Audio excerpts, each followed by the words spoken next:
اسلام آباد میں جو کتے مارے جاتے ہیں کیا یہ غلط نہیں ہے؟ اس سے بہتر ہے کہ ان کی نسل کشی کی جائے۔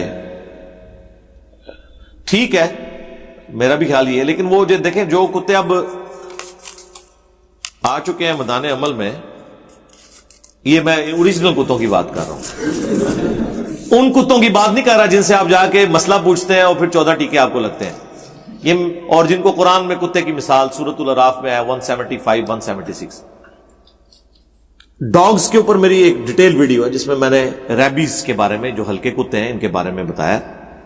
اب جو کتے ہیں موجود ان میں سے بھی تو کسی وقت کوئی کتا ہلکا ہو سکتا ہے نا، اس کو تو پھر بہرحال ایک بڑی کاز کے لیے مارنا تو پڑے گا۔ ویسے وہ جو اس طرح ہو جاتا ہے نا ہلکا کتا، وہ کچھ عرصے بعد خود ہی مر جاتا ہے، لیکن اگر وہ کسی کو کاٹ لیتا ہے تو آپ کو پتا ہے کہ ہلکے کتے کے کاٹے کا علاج کوئی نہیں،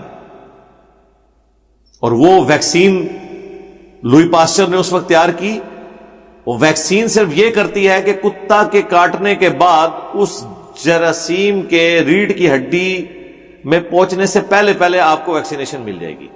اگر ریڑھ کی ہڈی تک وہ پہنچ گیا تو ویکسین کچھ نہیں کرتی، کیونکہ ویکسین جو ہے یہ پریونٹیو علاج ہے، کیوریٹو نہیں ہے، بیماری ہونے کے بعد علاج نہیں ہے۔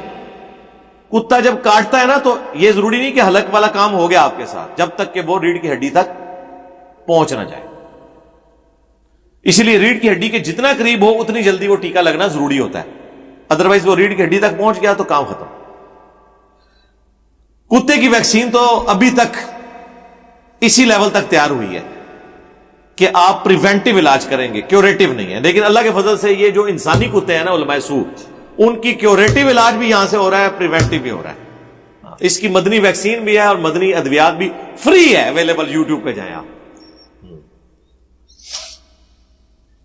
کیا آخرت میں جانوروں کا حساب بھی ہوگا؟ جی، صحیح مسلم میں حدیث ہے، اگر سینگ والی بکری نے بغیر سینگ والی کو مارا ہوا تو بغیر سینگ والی کو دیا جائے گا سینگ اور وہ اپنا بدلہ اتارے گی۔ مختار مسعود صاحب کہتے ہیں کہ آخرت میں جانوروں کا حساب اس لیے ہوگا تاکہ اللہ انسانوں کو بتا دے کہ اللہ جانوروں کو بھی نہیں بخش دیا تو انسانوں کو ایسے بخشے۔ ٹھیک ہے، اس طرح کوئی اشتہاد کرتا ہے تو ٹھیک ہے، اس میں کون سا ایسا مسئلہ ہے، اعتراض والی کوئی بات نہیں۔ سادہ لوگ مسلمان احادیث کا تعین کیسے کریں گے صحیح ضعیف؟ اس کے لیے امام مسلم نے مقدمے میں لکھا ہے کہ میں عوام الناس کے لیے روایتیں اس لیے لکھ رہا ہوں تاکہ جن لوگوں کو صحیح اور ضعیف کا فرق نہیں پتا تو میری کتاب پڑھ لیں۔ اب یہ ویل نہیں انوینٹ کرنا کہ امام مسلم نے بھی کہیں ڈنڈی نہ ماری ہو، یہ امت نے ایکسیپٹ کیا ہوا ہے پوری ورکنگ کرنے کے بعد۔ امام بخاری امام مسلم کی صحیح ہے ان کو۔ شاہ ولی اللہ دہلوی نے حجت اللہ البالغہ میں لکھا ہے کہ اہل سنت کا اتفاق ہے اس کی تمام مرفوع متصل احادیث قطعی الصحت ہے۔ یہی بات احمد بریلوی صاحب نے لکھی ہے، یہی بات اشرف تھانوی صاحب نے بھی لکھی ہے۔ جس طرح قرآن مجید میں کوئی شک نہیں کیا، اس طرح حدیث کی کتابوں میں بھی کوئی شک نہیں۔ دیکھیں ایز اے علم تو کوئی شک نہیں ہے، اگر آپ یہ مانیں گے کہ حدیث کا پورا علم ڈاؤٹ فل ہے پھر تو قرآن محفوظ نہیں ہے، کیونکہ قرآن جن احکامات کی طرف ہمیں حدیث کی طرف خود بھیجتا ہے اور آگے سے حدیث ہو ہی نہ۔ قرآن کہتا ہے وَأَقِيمُوا الصَّلَاةَ وَلَا تَكُونُوا مِنَ الْمُشْرِكِينَ، نماز کو قائم رکھنا اور مشرکین نہ ہونا۔ تو اتنا بڑا فتویٰ قرآن لگا رہا ہے کہ جو نماز نہیں پڑھتا، نماز کو قائم نہیں کرتا، قائم کرنے میں پڑھنا بھی ہے اور پریکٹیکلی ان تعلیمات پہ عمل کرنا بھی ہے، وہ مشرک ہے۔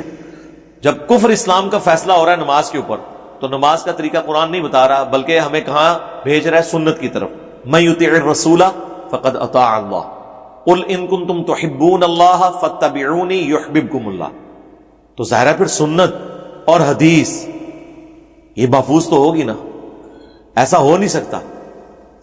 تو یہ جو لوگ ڈھکوسلا کرتے ہیں نا اس حوالے سے کہ جی احادیث کا کیا اعتبار ہے، دیکھیں کتنے ایماندار ہیں محدثین، بخاری مسلم میں، اور مسلم کی تو پہلی حدیث یہی ہے جس نے میری طرف جھوٹ منسوب کیا وہ اپنا مقام جہنم میں دیکھ لے۔ محدثین کو پتا تھا، انہوں نے محنت کر کے اینڈ رزلٹ اب آپ کے سامنے رکھ دیا۔